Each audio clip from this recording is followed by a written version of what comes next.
Engineer আবার একটা নতুন গাড়ির ভিডিও নিয়ে চলে আসলাম। সামনে যে গাড়িটি দেখতে পাচ্ছেন এটি ভুট ছাড়া একটি ছোট মডেলের একটি গাড়ি, 4 টন লোড ক্যাপাসিটি।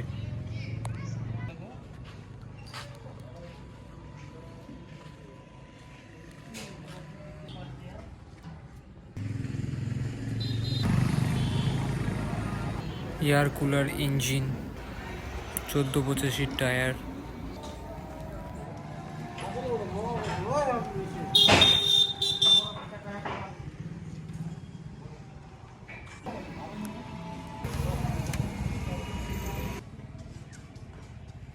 চোদ্দ লিটারের ডিজেল ট্যাঙ্ক থাকছে, ডিজিটাল ওয়ারিং থাকছে, সিগমা সুপার 16 ইঞ্জিন থাকছে, সেলফ রেগুলেটর, ব্যাটারি 60 অ্যাম্পিয়ারের ব্যাটারি থাকছে, গিয়ার বক্স থাকছে হাতির। পিছনে টেল ল্যাম্প এলইডি লাইট লাগানো আছে, ম্যাক্সিমাম ডিফারেন্সিয়াল লাগানো আছে, সিল প্যাক। বডি 8 ফিট লম্বা, 5 ফিট চওড়া আছে, আপনারা চাইলে বেশি নিতে পারেন।